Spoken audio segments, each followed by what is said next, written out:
Hi,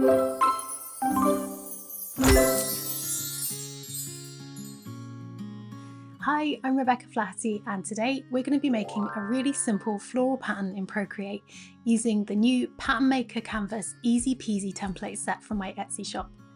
If you're brand new to pattern design, this is the perfect place to start.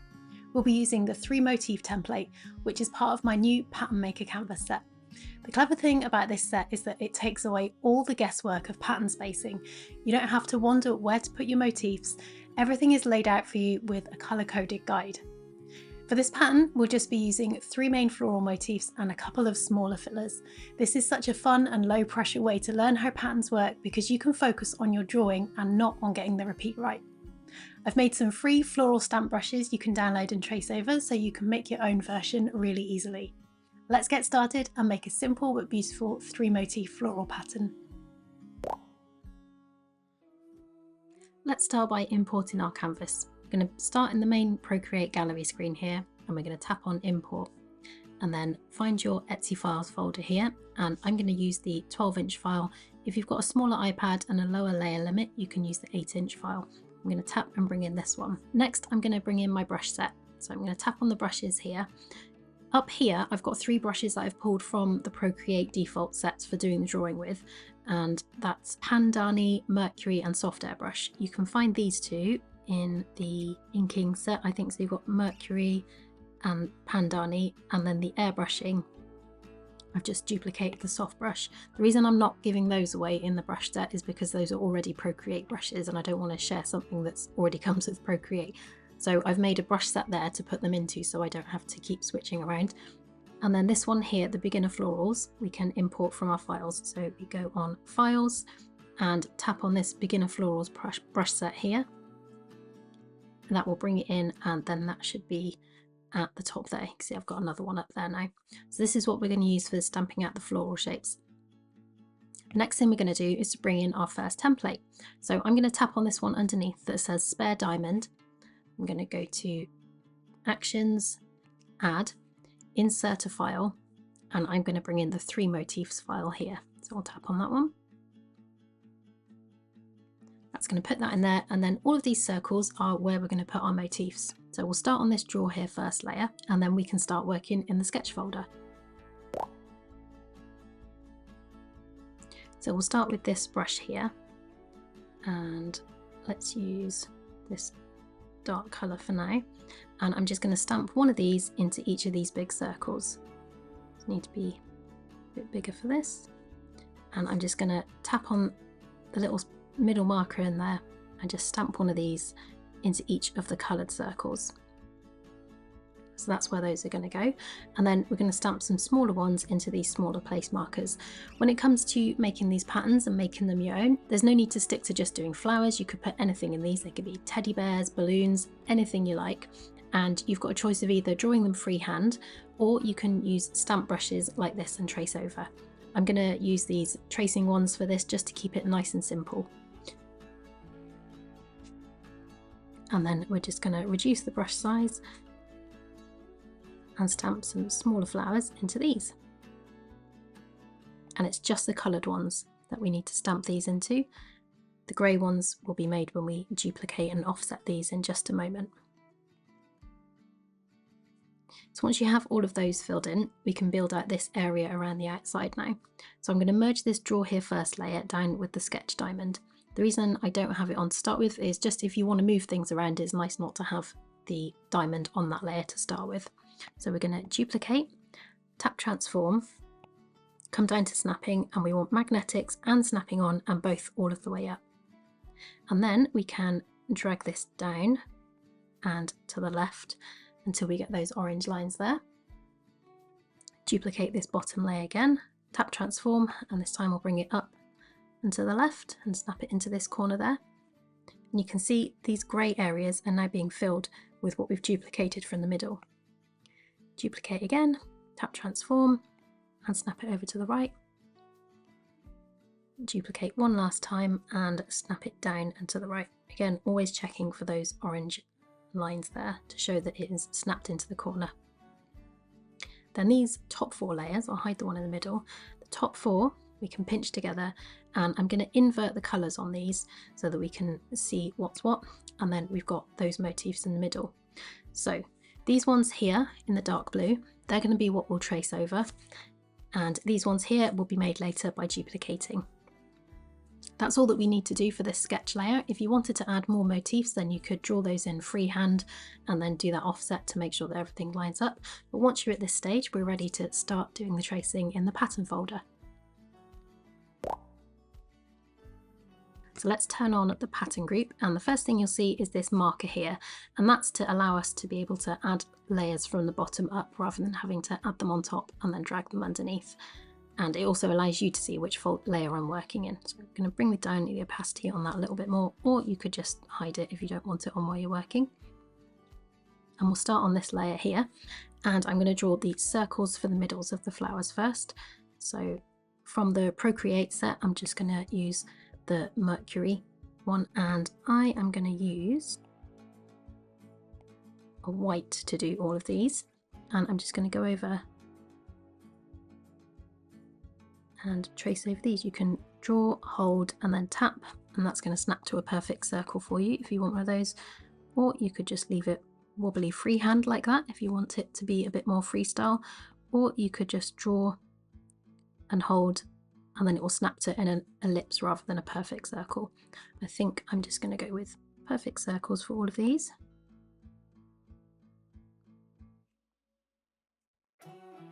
And then everything that I want to be the same kind of colour or colour group, I'm going to keep on the same layer. So I know I want all of these to be similar sort of colours, so I'm just going to have these flower middles on one layer. I'll draw these ones on a different layer because I know I'm going to want those a different colour. And then I'm going to use colour drop to fill all of these in, and I'm going to bring the threshold up almost as high as it will go. You should be able to go to 100% with this brush, and then that way you shouldn't get any of those little gaps that you get when you fill with a textured brush sometimes. So that's those done, and I'm going to add a layer underneath now, and we'll just put this in some random placeholder colour for now because we're going to change the colours later. And underneath this I'm going to draw all of these in, and you can either draw and colour, or you can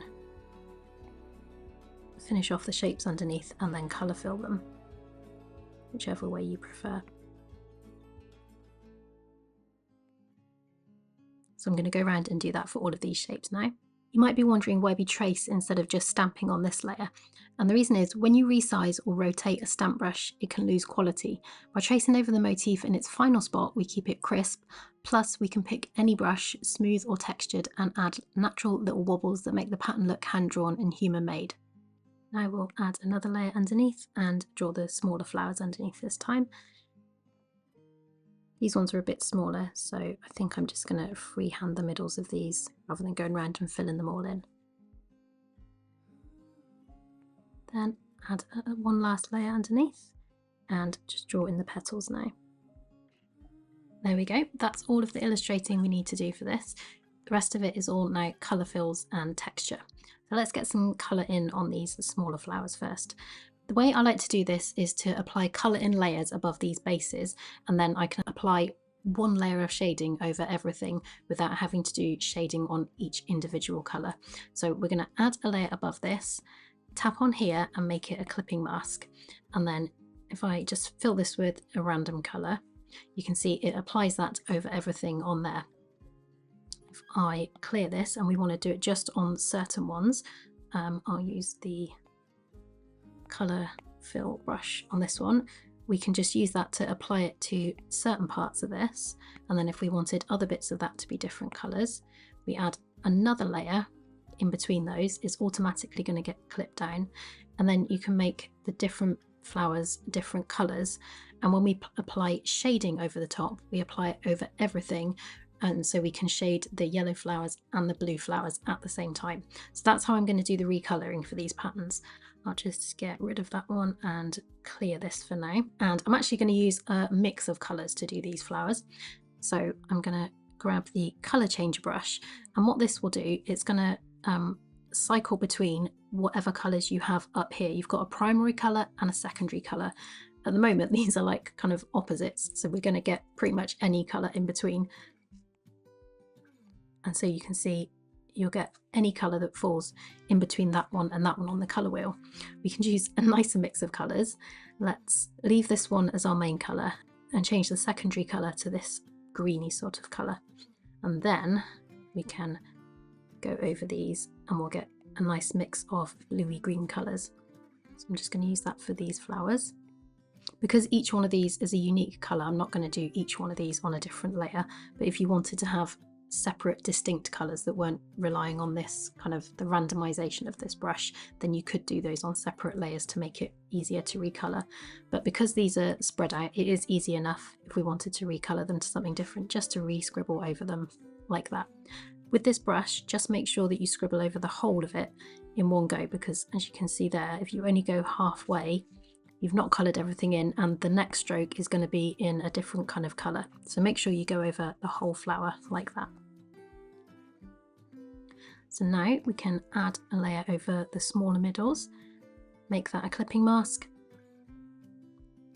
and we can use pink as our primary, and I think I'll use orange as the secondary for this one. And we'll just use that to colour in these. This is my favourite way of adding like subtle variations in colour, is to use a colour changer brush for the smaller elements like this. So that's those done. Now we can change the colour on these flowers, and these ones I am going to do specific colours. So I'll make this a clipping mask, and you'll see these have all got different colours. What I've done with these templates is kind of spread them out so that the colours, when it's in repeat, aren't too much like clumped all in one place. So with 3 motifs, it's actually quite difficult to have a perfectly even match of colours. You're going to have some colours that are just next to each other, because there's only 3 motifs, but by having 2 of each, it does break the pattern up. You could have 6 separate colours if you wanted to, but I find having the same motif repeated somewhere else in the pattern is a good way of hiding the repeat. So as I said, all of these templates are colour coded, so if you make these 2 green circles the same colour, these 2 orange ones the same colour, and these 2 pink ones, you will get a fairly even mix of colours throughout your pattern. But with just 3 colours in there, it's never going to be perfect. You are going to get some striping, and it's only when you start to introduce more colours later that you get a really random even mix. So let's start colouring these, and I'll use the colour fill brush for this one, and we'll just start colouring these in. So I think we'll use the orangey red colour here and make these 2 pink ones that colour. Then we'll add a layer above the grey flowers again, and these ones can be orange, and we'll do these 2 orange ones, orange there.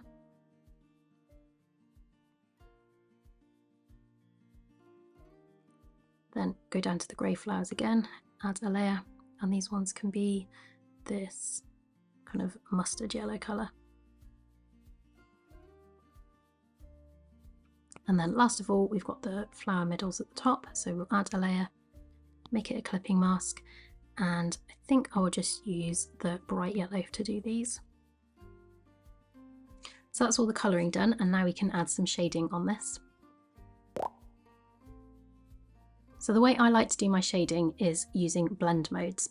I'm going to add a layer above this red one, make this one a clipping mask as well, and I'm going to choose a 50% grey for my colour, so I'm going to double tap here.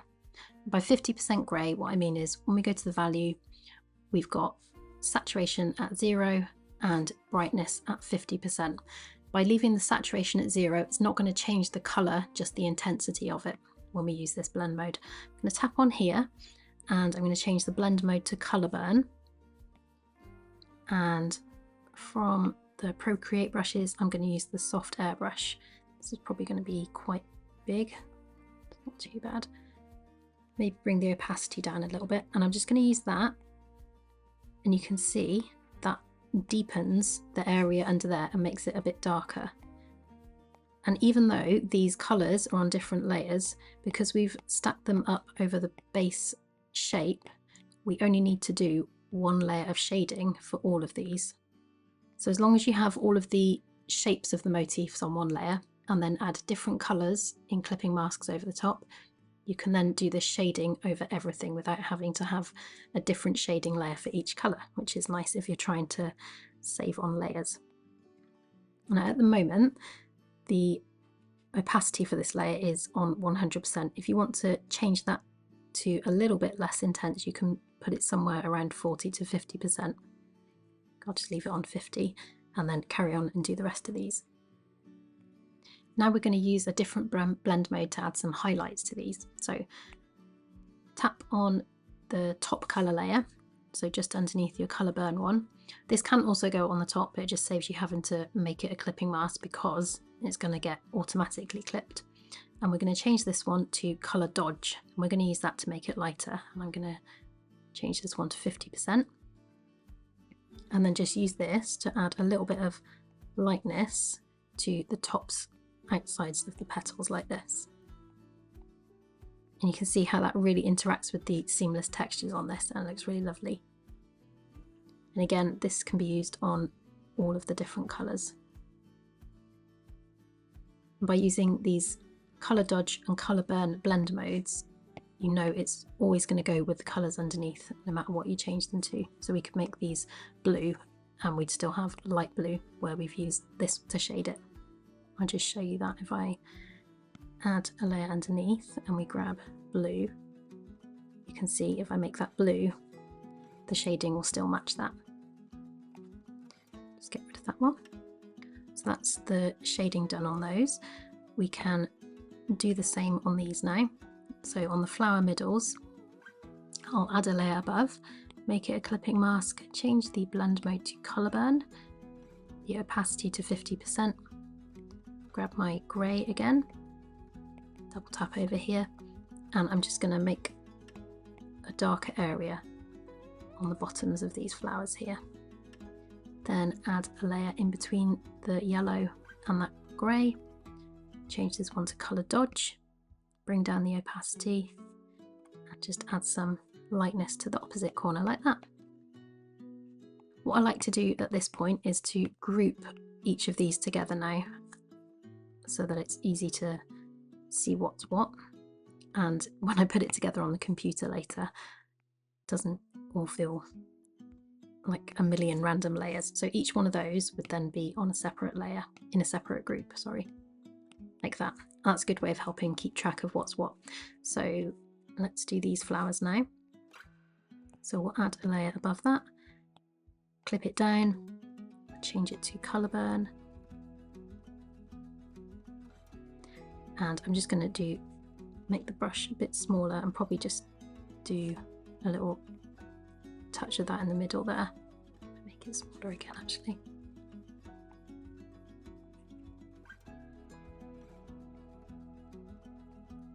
Then add a layer underneath, make this one colour dodge.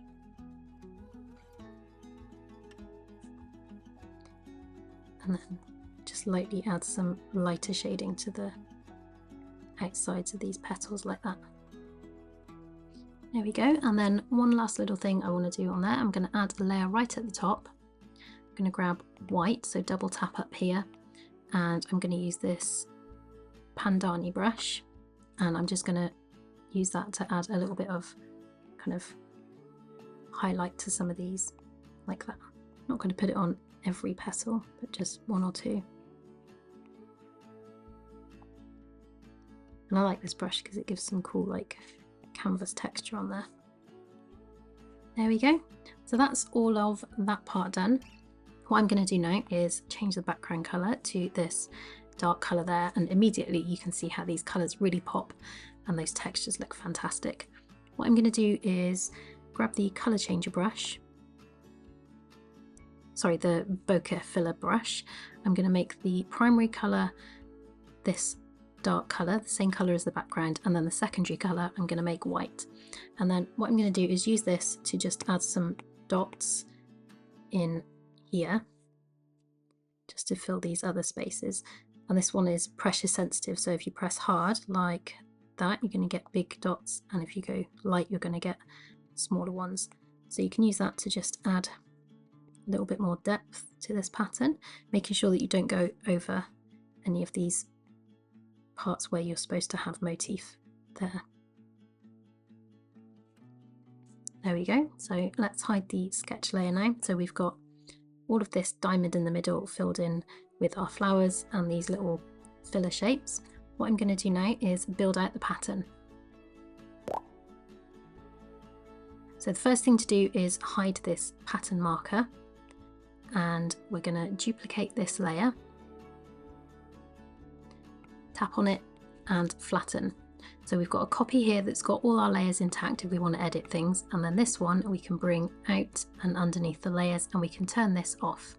If you find that you don't have enough layers to do that, what you can do is, if I turn that on, let's hide the background colour, hide the textures, and you can swipe down with 3 fingers and copy all, then put the background and the textures back on, and then you can turn your layers off, and then up here swipe down again with 3 fingers and paste, and that's going to do the same thing.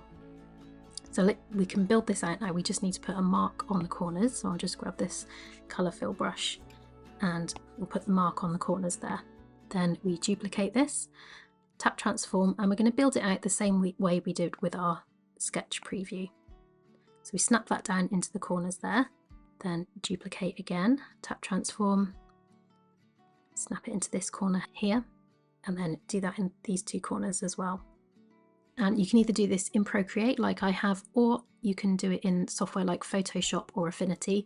I've got a Skillshare class where I show you how to do it in Photoshop, and I should, by the time this video goes live, have a Skillshare one for using Affinity Photo, but if that's not there yet, then it will be very soon. So we'll just carry on in Procreate for now. These top 4 layers I'm going to pinch together and then erase this in the middle. Why don't I have... Oh, because the opacity's down. Let's erase that in the middle. And then on this one, we erase those marks on the corners there. And then you can pinch those together, and that is your finished pattern tile. What we can do is test this in repeat now. So we can swipe down with 3 fingers and copy all. Come up to the top here, swipe down again and paste. Then I'm going to drag this up into the middle there.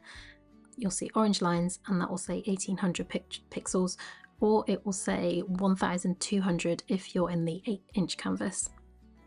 Then you can duplicate that, tap transform and snap it over to the edge here. What I'll do is add a layer of lighter colour, something to contrast with the background, and just zoom in here, show and hide this, find where your seam is there, and you shouldn't see any white showing through. If you find you can see white showing through the background, like tap this one, I'll turn snapping off for a moment just to show you what I mean. If you find you can see something like that, where you can see a gap going through the motifs and the background, what that means is the tile is potentially still okay. It just means you've not resized it properly, and you didn't resize it to exactly either 1800 or 1200 pixels, and you didn't snap it into the corner. So that's what's happening if you can see that. If you can just see some of the motifs aren't lined up, then that would mean you were off slightly when you built out this here. So when you snap this up into the corner, that would mean that is off. The background would still be okay, but if it's just going through the motifs, for example, if that one was off, that would be why that's gone wrong. So if it's through the background, it just means you've not resized it properly here to snap it into the corner. If it's the background's fine, but it's a motif that's off, that means you would need to roll back to the step where we built this by transferring this up into the corners. So let me put this one in, I'll get rid of that one, and we can carry on with the snapping on and do this. If you want more help about the basics of building out patterns like this, I've got lots more in-depth info in this video. Let's duplicate that and snap that one down there. And then that's how this pattern is looking in repeat. If you'd like to try this yourself, you can grab the Pattern Maker canvas and templates over in my Etsy shop, and don't forget to download the free stamp brushes from the Pattern Maker's Toolkit to help you get started. The Pattern Maker's Toolkit is kind of like a free Patreon. You'll get a monthly email with creative prompts, seasonal colour palettes, early access to some of my YouTube videos, 10% off in my Etsy store, and a full library of free pattern making resources. It's just one email a month, no spam, and just goodies to help you stay creative. If you like making patterns this way in Procreate, keep an eye out for my upcoming Skillshare class where I'll show you how I take finished patterns into Affinity Photo to automate the building out and editing of a tile, and then apply them to print-on-demand assets and archive everything neatly on your computer. If you're new to Skillshare, you can get 1 month free with a link in the description. Have fun, stay creative, and I will see you soon.